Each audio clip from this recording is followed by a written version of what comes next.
The whole thing is a hoax. It's put out by the Democrats because we've had the most successful 6 months in the history of our country. And that's just a way of trying to divert attention to something that's total bullshit. Okay? On that subject, Señores, el cerebro de Donald Trump, sin duda alguna, se está desquiciando cada vez más. No lo decimos en broma. Cada día es más evidente cómo habla, cómo actúa y cómo su equipo intenta desesperadamente cubrir este deterioro mental.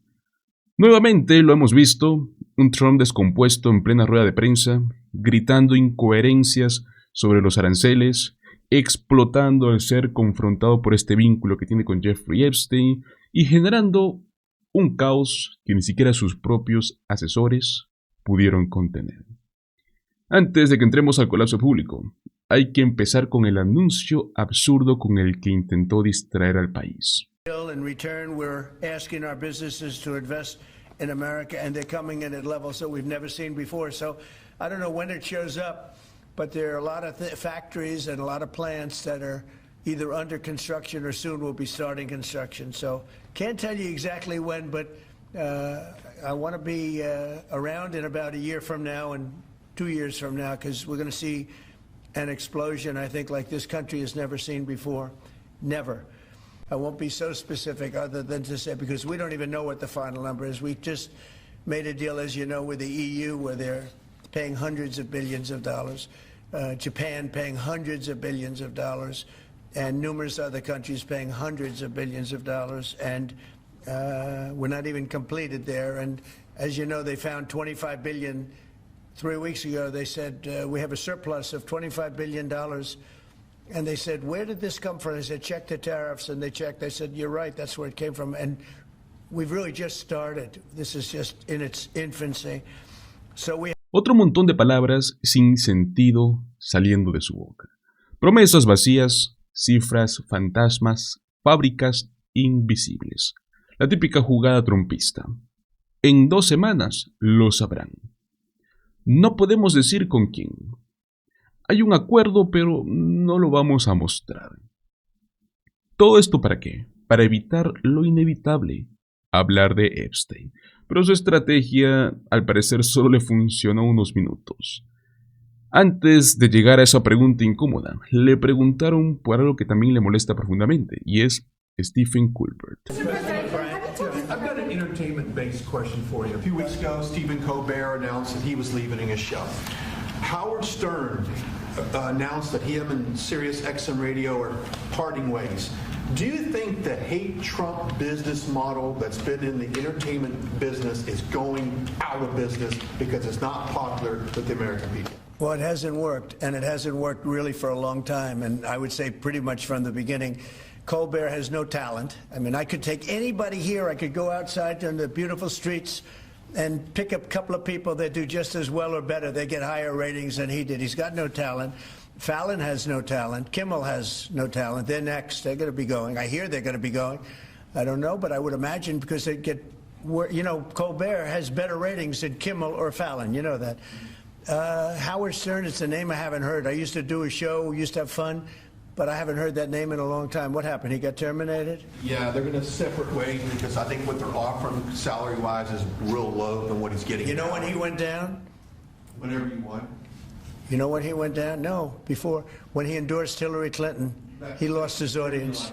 People said, give me a break.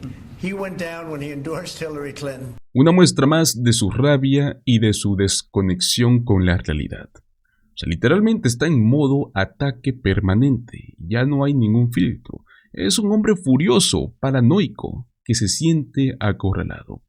Y los que lo rodean lo saben. Algunos, como Stephen Miller o Pete Hegseth, intentan controlar o hasta manipular la situación. Otros simplemente lo consienten mientras se derrumba frente a todos. Y eso fue exactamente lo que vimos en este momento. Thanks as well to Secretary of the Treasury Scott Bessent and Secretary of Commerce Howard Lutnick for being here, wherever you may be. Oh, there you are. Hello, fellas. I missed you. Literalmente entró al cuarto rodeado de 2 hombres que solo están ahí para decirle que todo está bien. O sea, literalmente necesitan estar presentes para calmar su fragilidad. Pero ni eso fue suficiente, porque luego la prensa lo confrontó directamente por la reunión secreta entre J.D. Vance, Pam Bondi y Ghislaine Maxwell. Y señores, ahí fue caos total.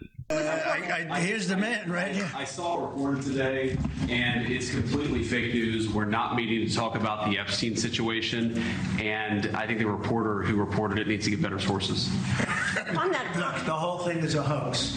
It's put out by the Democrats because we've had the most successful 6 months in the history of our country. And that's just a way of trying to divert attention to something that's total bullshit. Okay? on that subject, Yeah, please. A new Gallup poll. Ya sabemos cómo funciona con Trump. Si algo lo llama basura, falso o ridículo, es porque es absolutamente cierto. O sea, es como una confesión, pero involuntaria.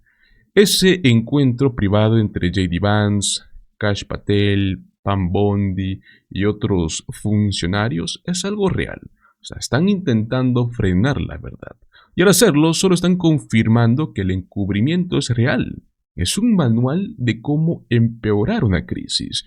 Y mientras Trump trata de tapar el caso Epstein, también están intentando robar escaños en Texas. Sobre eso, por ejemplo, Jasmine Crockett fue muy clara y contundente. 4 years ago when she and other Democratic members left the state to try to prevent new Republican voting restrictions. She joins me now. It's how we got to know you, really. You were Texas State legislator Jasmine Crockett.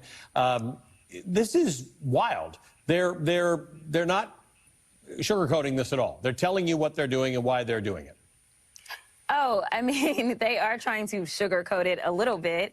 You just played a clip of Representative Hunter, and I was there when he was giving those remarks. And when asked by another colleague whether or not they were doing this at the prompting of the Department of Justice, at the prompting of Donald Trump, he said, "I don't know what you're talking about." And they were like, but you do realize that Donald Trump said he wanted 5 seats, and this map gives him 5 seats. He's like, I haven't heard that. So I'm just like, what are we doing, right? Like, I mean, seriously, how is it that you haven't heard that? And this is just your magic number that you came up with. Yeah. Coincidentally, the same as Donald Trump's magic number. Talk to me about people across this country, Democrats in particular, who are having a personal and emotional struggle with the idea that they feel like political partisan gerrymandering, obviously racial gerrymandering is supposed to be against the law, but political partisan gerrymandering is a bad thing, and a lot of these states have moved to bipartisan commissions because redistricting does have to happen, populations change. How do you feel about the struggle that some Democrats are having with this right now? Listen, I think that the struggle is good because it means that you still have a moral compass. Unfortunately, in the government that we are enduring at this moment, there is no morality. There is nothing but lawlessness, and there is nothing but power grabs at the expense of so many innocent people. And if we are going to preserve our democracy in this moment, this is the way that we have to engage in this fight. Now, once we get control back, listen, Democrats, I need y'all to listen to me clearly. When I say that once we get control back, we have to be just as aggressive, if not more aggressive than the Republicans, to do right by the people. It is time for us to rebuild the trust with the American people. Unfortunately, they did not trust us, and that's exactly why we got here. It's not because Donald Trump is so great. It's not because he put up such great numbers. Unfortunately, so many Democrats stayed at home because they just did not believe that we would fight for them. But this is why I'm so proud of my former colleagues from the State House, because Texas Democrats, well, we do everything bigger in Texas, including fight as Democrats. So let's talk about what happens here. And I think this might be why some people across the country are struggling with this. This is not a Texas problem. If Texas creates 5 more House of Representative seats, that's an America thing, right? That could be the distinction. That could be the difference between Republicans keeping hold of Congress in the midterm elections or not. No, it absolutely could be. I mean, think about it this way. Right now, the Democrats should control the House, but we don't. And the only reason we don't control the House isn't because we didn't work hard, isn't because we didn't raise money, isn't because we didn't put up good candidates, but it is because North Carolina, as soon as they ended up with a Republican majority on that Supreme Court, decided to redraw the lines again. And instead of that state being 7-7, which sounds like how that state has historically been voting, instead now the congressional delegation is 10 Republicans and 4 Democrats. They took 3 seats away from us, and those 3 seats would have made the difference in having a Speaker Johnson and a Speaker Jeffries. And, well, one of those is bigger, better, and greater than the other, and I'm sure you know which one that is. Let's talk about what the options are here. California is looking at an option that says, let's put this to a vote and let the voters say that they've got a right to do mid-decade redistricting. New York is ready to trigger a bill that says if somebody else does it, we can fight back. Illinois, of course, being particularly helpful to those Texas Democrats, who, by the way, Senator John Cornyn has asked the FBI to get involved and find, arrest, or bring back the Texas legislators. Yeah, this is interesting. Clearly, my senator, now listen, I'm about to tell all of MSNBC a secret. I actually don't hate Senator Cornyn at all. And right now, what we have is a senator who actually is a real Republican who's doing everything that he can to make it seem like he's a MAGA Republican so that he can get through his primary. But Senator Cornyn, this is not him. This is somebody that sat on our Supreme Court in the state of Texas. This is somebody who typically works in a very bipartisan way, unlike Senator Cruz. This is somebody who is literally doing everything that he can to hopefully get some of that MAGA base that is riled up to vote for our corrupt attorney general, because now I'm convinced the only way that you can succeed with MAGA is you got to cheat on your wife, you got to have some felonies hanging over your head, you got to do something that makes you a little saucy before they will get behind you. And that's exactly who A.G. Paxton is. And unfortunately, he is consistently leading in the primary polls on the Republican side. And so Senator Cornyn knows that the FBI can't get involved and ain't gonna get involved as it relates to some little civil situation that was signed off on by the Speaker of the Texas House. But the MAGA base won't know that. Donald Trump está colapsando, no solo ante las cámaras, sino ante su propio partido. Su base se está cansando, sus aliados ya no pueden seguir tapando el sol con un dedo, y la verdad, como siempre, termina saliendo a la luz, a pesar de los gritos, de los insultos y de las distracciones.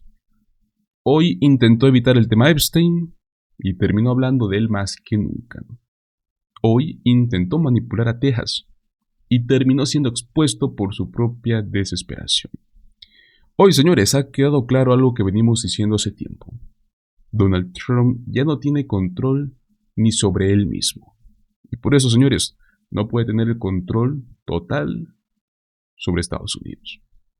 Muchísimas gracias por acompañarme hasta el final de este video. Recuerda, como siempre, dale like, comparte nuestro contenido y suscríbete a nuestro canal Políticamente en Desacuerdo. Nos vemos en el próximo video. Hasta luego.